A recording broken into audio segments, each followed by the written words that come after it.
Anyone heard of him? Yeah. Anyone know how he makes his money? Property. Does make a lot of his money in property.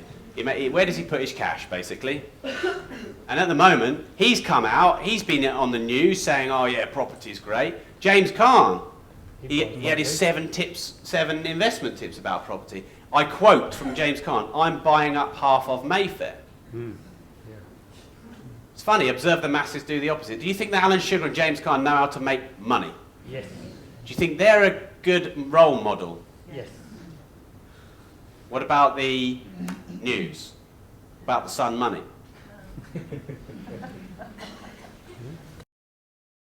Mark's going to talk to you about pre-07, post-07, post-08 in terms of finances and how that relates to the property market.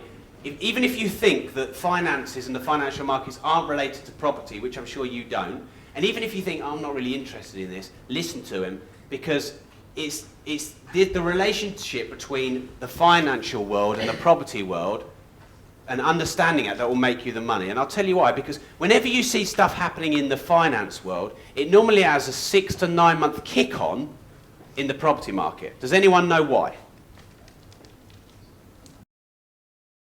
This crash isn't going to go on forever. You've got a limited amount of time.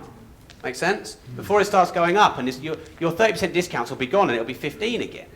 But it's just something interesting about opportunity while Mark was off doing his stuff. Mark, you ready? I am. I think you should give him a round of applause.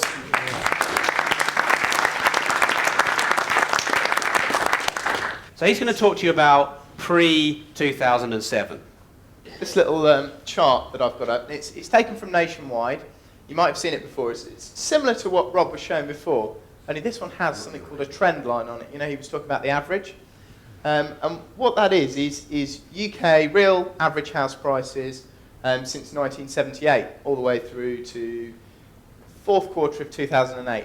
And you can see pretty much how the market has gone. And you can see pretty much that we're just about getting to the point where the average level of growth is, or the trend line. We're almost there, so we're almost at real value, okay?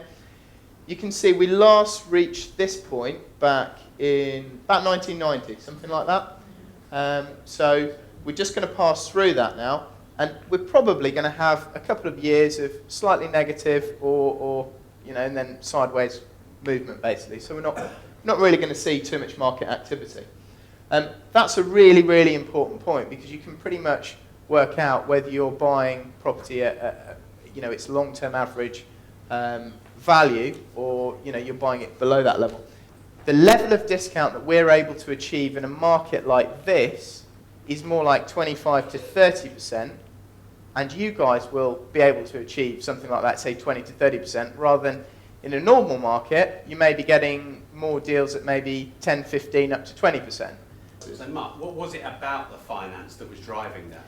Well, I think what happened was, since all of this has happened, the credit bubbles burst, banks are unwilling to lend, and prices have come off, we can now buy property with gross yields of 10 to 12%. So it's changed massively. But that's how it should be. Because as soon as you start making money every month, and as soon as you start making cash flow, and the yield increases, your risk goes down. It doesn't matter what the property market does. It doesn't even matter if it comes off another 5%, another 10%. As long as you're making money every month, and you can service the debt for the long term, that's all you need to do. You just need the margin there. Make sense? Yeah. Right, I'm really keen to introduce Dina at this point. I did have a question behind Jeremy, so let's take that, and then for the next 20 minutes, I'm going to talk to Mark about buying property in the next 2 years. So if we agree roughly between us, which I think we did, that the next 2 years is going to be an opportunity, I'm going to ask Mark about what he would do and how he would do it. We'll talk about rules, we'll talk about systemization, we'll talk about timing. You'll remember Anthony Richardson mentioned that we've built a portfolio building machine, our deal scrutinizer as we call it. It's a big spreadsheet full of lots of fields which looks fairly complicated that we've packaged into a piece of software. It's got probably, 215, something like that, property experience in it. We've been tweaking it. We tweak it all the time. Every property we buy, every single field in it, it takes into account all of the costs of mortgaging, remortgaging. It takes into account all the costs attributable to a property when you manage it, all the letting agents' fees, all the management, the maintenance, even gas and boiler safety checks and all that kind of thing. It's all costed out, it's all averaged. So we'll talk about that, how we designed it, how we built it, and how you can do something the same for yourself. Is that okay? Yes. And I will try and simplify it as well and make it not too complicated. Okay? So, Mark, over to you. Next 12 to 24 months. Okay, well, obviously, what got us into this problem was the lending, and what effectively slowed down the property market was the lending. I think now we're down to about 50% of the transactions that we were a year ago, something like that across the country. So you would assume that as long as we can get out the other side of the unemployment and everything else, that it would be the lending that would start to fix the property market when it gets fixed. And I think the one critical thing that needs to, well, there's a couple of things that might happen and might be good indicators, but according to a lot of the guys from the big banks, the things that need to stop happening are, and once that starts, then we should start to see a levelling off and perhaps some growth into the market. So when's that going to happen? Well, nobody really knows. Probably into 2010, maybe 2011, something like that. I think a lot of them were talking about the end of this year, but I think they've kind of got rid of that. Would you, from a selfish Mark Homer point of view, rather it happen now or rather it happened in 18 months? I would rather it happen at least a year, 18 months' time, because as soon as it happens, you will get an immediate, the percentage that you can get off the asking price of a property that might be on at, say, 95, say at the moment you can buy it for 80, do a refurb, uplift the value and get it revalued for 105, 110. That is going to shift, and there's going to be that many more people out there bidding on the properties that you're going to be able to buy, and instead of being able to say get it for 80 when it's on at 95, you're going to be paying 85, 90. Do you see what I mean? So this period, this year, 18 months, as long as there's plenty of doom and nastiness in the press and people are put off and they can't get loans and all that sort of stuff, it's like a little sweet spot. So what, anything like that? Yeah? Does anyone have a computer? Yeah? You may laugh, my dad still doesn't know what to do on them. But if he got a better pension, he might be able to buy one. So anyone have a piece of paper and a pen? Those old things. If you have those, you can write systems for your business. So I go to a property, I knock on the door, I smile at the seller, I build rapport with the seller for 10 minutes before talking about the property, I stroke the dog, I sit down and smile, I check the damp while I'm talking to them, I check the carpet, blah-de-blah-de-blah, okay. And you just write all these things down.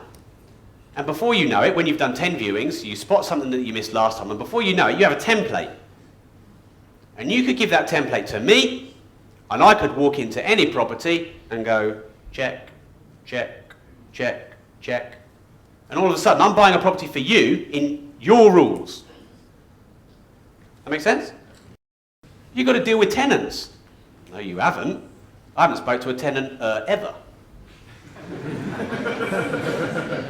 And a tenant would have to get through our letting agent, someone else, Simon, Mark, before they got to talk to me.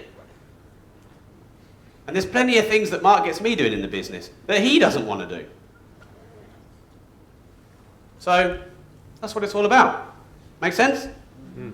So everywhere you go, have a little piece of paper or your iPhone or your PDA and just make little notes, and just do it on a Word document, because Word will always be Word, and just put a bullet for each one and keep every one line for every procedure within your system. I've been doing this for 3 or 4 years. I've been creating a work log for every minute I've spent and every day working, every book I've read, everything I've learned is all on documents. We've got reams of manuals in our office. That makes my business more saleable, that makes me worth more money.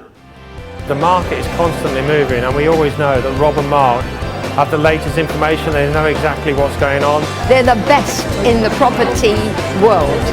The youngest, but the very best. Found out lots of information, lots of new things that I didn't know.